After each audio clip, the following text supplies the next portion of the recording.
Welcome to the third module, looking at the overview of latent TB infection. Tuberculosis is an airborne infectious disease caused by a bacillus called Mycobacterium tuberculosis. It primarily affects the lungs, but it can also affect other organs, and we would then call it extrapulmonary TB, which is TB outside of the lungs. And it can also be disseminated through the blood most of the time, and it would be called miliary TB. Most people in developing countries and rural settings would generally be exposed to TB through the environment. The majority, their immune system would be able to contain and ensure that TB stays contained and does not spread to the rest of the body or does not cause active disease. A small percentage, around 5 to 10% of those who are exposed to TB would then move on to have primary tuberculosis, which most of the time presents as granulomas or what we would call a gone focus.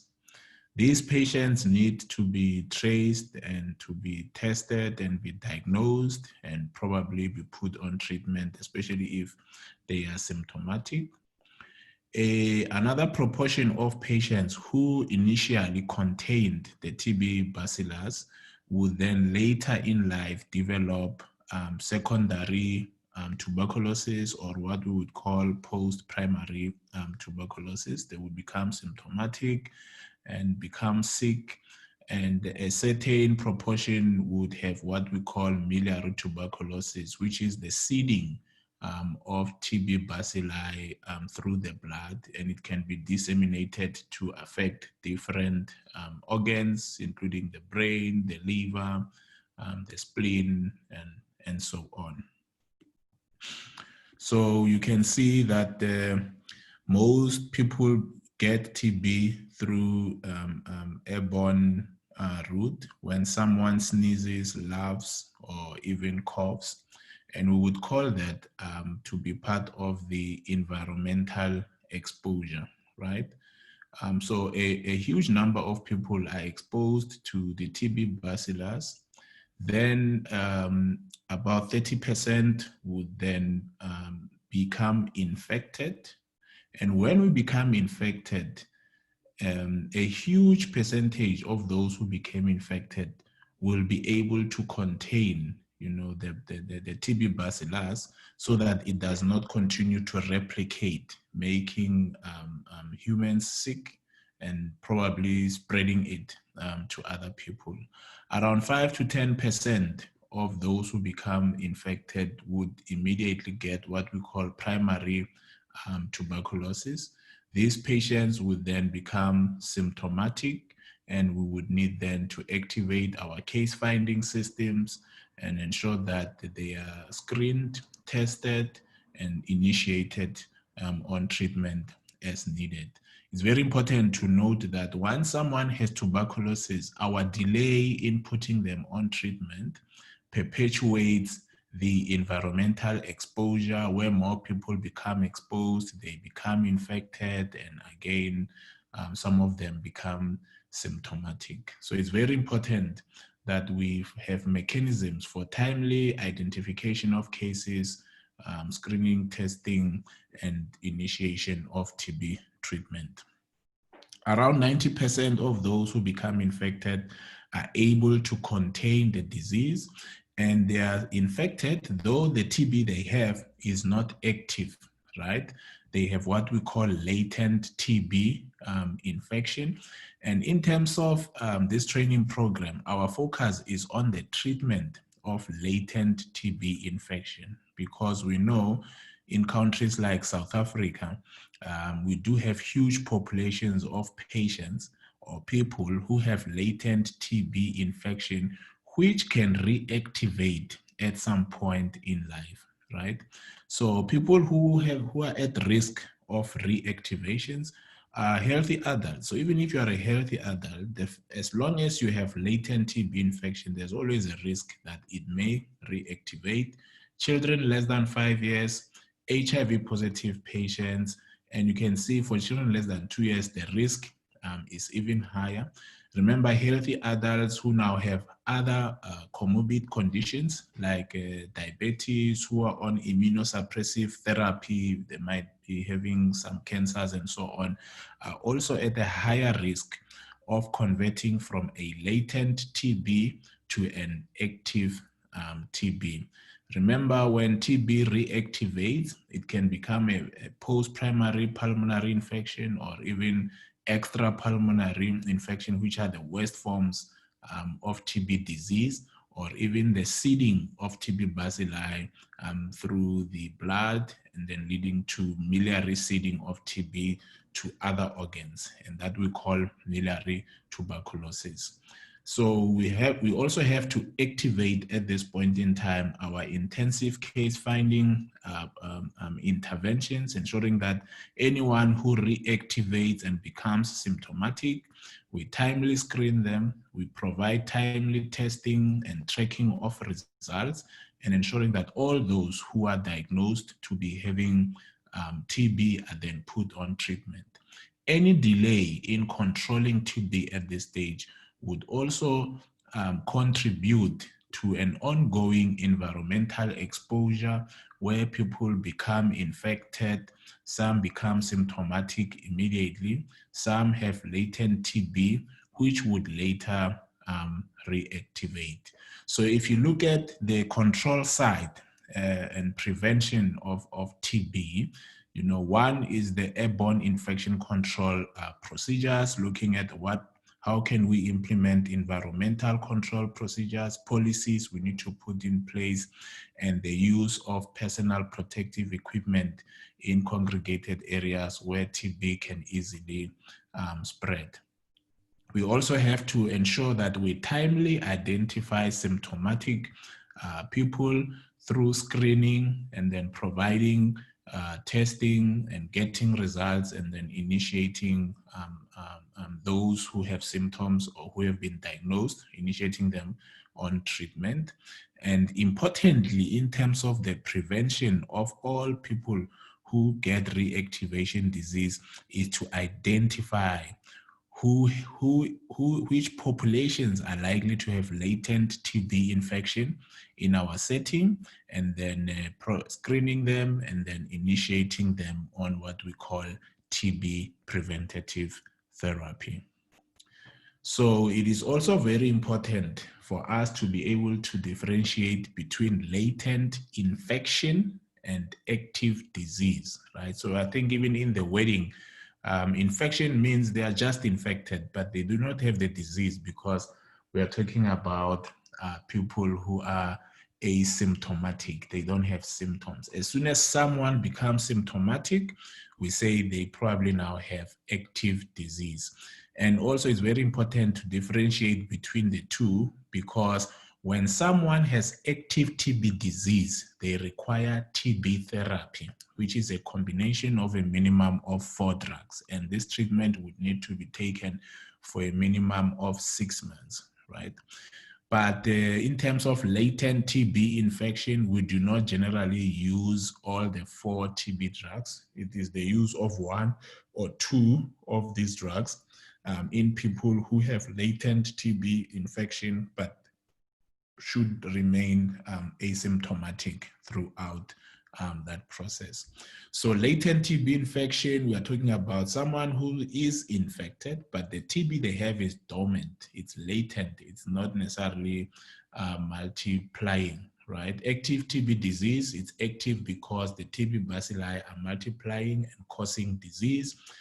Our latent patients have no symptoms. That's why we have to screen them for symptoms, and they are non-infectious. If you look at our active TB disease, persons may have symptoms, and most of them are infectious and can transmit TB to other people.